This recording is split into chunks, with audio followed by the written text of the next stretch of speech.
नमस्कार दोस्तों, बहुत बहुत स्वागत है आपका हमारे अपने यूट्यूब चैनल राग क्लासेस में। तो फ्रेंड्स, आज हम देखने वाले हैं क्लास 12 पॉलिटिकल साइंस के सेकंड चैप्टर के सारे इम्पोर्टेंट एमसीक्यू क्वेश्चन को, जो आपके एग्जाम के लिए बहुत बहुत इम्पोर्टेंट है। तो चलिए हम स्टार्ट करते हैं हमारे पहले क्वेश्चन की, जो कि है कि बर्लिन का दीवार का निर्माण कब हुआ था, यानी जो बर्लिन में दीवार बनाई गई थी वो कब बनाई गई थी। तो ऑप्शन देख लीजिए, पहला है 1961, 1963, 1962 और 1964। तो आपको बताना है कि बर्लिन की दीवार का निर्माण कब हुआ था। तो इसका जो सही आंसर होगा ना, वो हो जाएगा ऑप्शन नंबर ए, यानी 1961। और अगर मैं बात करूं कि 1962 में क्या हुआ था, तो इसी में क्यूबा मिसाइल संकट आया था। तो आपको याद रखना है। अब हम बढ़ते हैं हमारे सेकेंड नंबर क्वेश्चन की तरफ कि बर्लिन की दीवार कब गिराई गई। तो आप देखो, हमने निर्माण की बात तो कर ली कि इसे कब बनाया गया था, तो 1961 में बनाया गया था। और इसे गिराया कब, तो ये जो गिराया गया था ये जनता के द्वारा गिराया गया था। और डेट हमें पूछ रहा है, तो ये ऑप्शन देख लेते हैं कि 9 नवंबर 1989, 8 नवंबर 1986, 7 नवंबर 1989 और 8 मार्च 1989। तो आपको बताना है कि बर्लिन की दीवार कब गिराई गई थी। तो इसका जो सही आंसर होगा वो हो जाएगा ऑप्शन नंबर ए, 9 नवंबर 1989। और जो बर्लिन की दीवार थी ना, वो पूंजीवादी और समाजवादी विचारधाराओं के बीच की दीवार थी। ठीक है, तो ये आपसे पूछा जाता है कि बर्लिन की दीवार किसके बीच विभाजन का प्रतीक है। तो ये इन दोनों विचारधाराओं के बीच विभाजन का प्रतीक है। अब आपसे पूछा जा सकता है कि रूस की क्रांति कब हुई थी, क्योंकि इस चैप्टर में ये पढ़ाया गया है। तो आप देखो, ऑप्शन जो है वो है 1917, 1915, 1916 और 1913। तो आपको बताना है कि रूस की क्रांति कब हुई थी। और मैं बता दूं, रूस की क्रांति के बाद ही सोवियत संघ का क्या हुआ था, गठन हुआ था। तो ये जो क्रांति थी वो 1917, यानी ऑप्शन नंबर ए हमारा सही हो जाएगा। तो आपको इस तरह याद रखना। और अगर आप हमारे चैनल पर नए हैं तो प्लीज़ सब्सक्राइब करते जाना। लाइक तो आपने कर ही दिया होगा और अपने दोस्तों को शेयर भी कर दीजिएगा। चलिए, सोवियत संघ में कितने गणराज्य शामिल थे। ऑप्शन है हमारे पास 12, 13, 14 और 15। तो सोवियत संघ, मैंने आपको पहले ही बताया है कि सोवियत संघ क्या है, कोई एक देश नहीं है, ये देशों का समूह था। तो इसमें कुल 15 गणराज्य शामिल थे। तो ऑप्शन नंबर डी हमारा बिल्कुल सही हो जाएगा।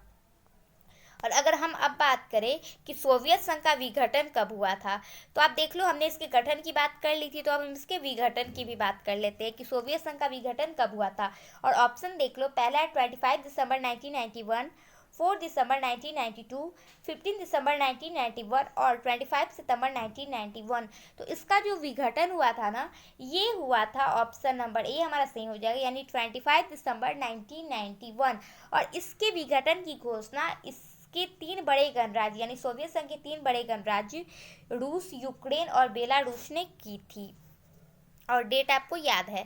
चलिए, अब हम बात करते हैं किस देश में शॉक थेरेपी को अपनाया गया था। देखिए, शॉक थेरेपी यूएसएसआर का जब विघटन हो गया था ना, यानी सोवियत संघ का जब विघटन हो गया था, तो ये अपनाया गया था। इसमें क्या था कि पूंजीवाद के तरफ जो रुख किया गया था समाजवादी देशों का, इसे ही शॉक थेरेपी का नाम दिया गया था। यानी जो समाजवादी देश थे उनका पूंजीवाद की तरफ जाना ही शॉक थेरेपी कहलाया था। और इसका नाम जो था ना, वो विश्व बैंक ने इससे नाम दिया था शॉक थेरेपी। और देखो, ये मैंने अभी आपको बताया कि यूएसएसआर के विघटन के बाद हुआ, तो ऑप्शन ए तो हमारा बिल्कुल नहीं होगा। और जो अमेरिका है वो पहले से ही पूंजीवादी है, ठीक है, पूंजीवाद देश है, तो ये तो होगा नहीं। और भारत क्या है, मिश्रित अर्थव्यवस्था है। तो इसका सही आंसर क्या हो जाएगा, ऑप्शन नंबर डी, यानी रूस।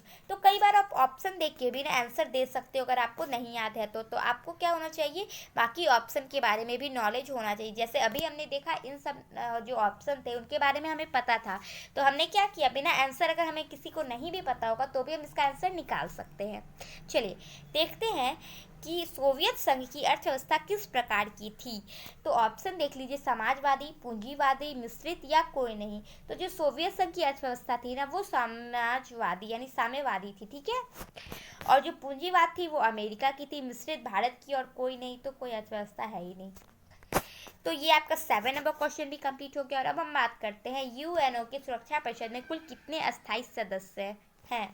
देखिए, यूएनओ के जो सुरक्षा परिषद है ना, इसमें 5 अस्थायी सदस्य हैं जिन्हें वीटो पावर मिला हुआ है, ठीक है। और ऑप्शन देख लो कि कितने अस्थायी सदस्य हैं। तो ऑप्शन है 20, 5, 9 और 11। तो आपको पता होना चाहिए कि इसमें कितने कुल अस्थायी सदस्य है, तो 5 है। और इनके नाम आपको कमेंट करना है, और प्लीज़ याद से आप कमेंट कर देना, तभी हमें पता चलेगा कि आप कितने अच्छे से पढ़ते हो। चलिए अब हम देखते हैं 9 नंबर क्वेश्चन को, जो कि सोवियत संघ का उत्तराधिकारी किसे बनाया गया था। हमने पढ़ लिया कि सोवियत संघ का विघटन कब हुआ था, 25 दिसंबर 1991 को हुआ था। तो अब इसका उत्तराधिकारी किसे बनाया गया, मतलब कि जो भी इसके पास अधिकार थे ना, वो इसके उत्तराधिकारी को दिया गया था। और इसका उत्तराधिकारी का ऑप्शन हमारे पास है अमेरिका, चीन, भारत और रूस। तो देखो भारत तो था नहीं, अमेरिका था नहीं, तो चीन और रूस में से जो इसका सही आंसर हो जाएगा वो हो जाएगा रूस। ठीक है, तो सोवियत संघ का उत्तराधिकारी रूस को बनाया गया, और इसीलिए जो यूएनओ में ना एक सदस्य का जो जगह था वो सोवियत संघ का था, और इसके बाद वो अब रूस का हो गया है। तो ये आपको याद रखना है। अब हम लास्ट क्वेश्चन को देखते हैं, जो है कि अमेरिका की अर्थव्यवस्था किस प्रकार की है। और अब इस वीडियो में मैंने आपको कई बार अमेरिका की अर्थव्यवस्था के बारे में बता दिया है, तो यहाँ सवाल ही नहीं पैदा होता कि और कौन हो सकता है पूंजीवाद के अलावा।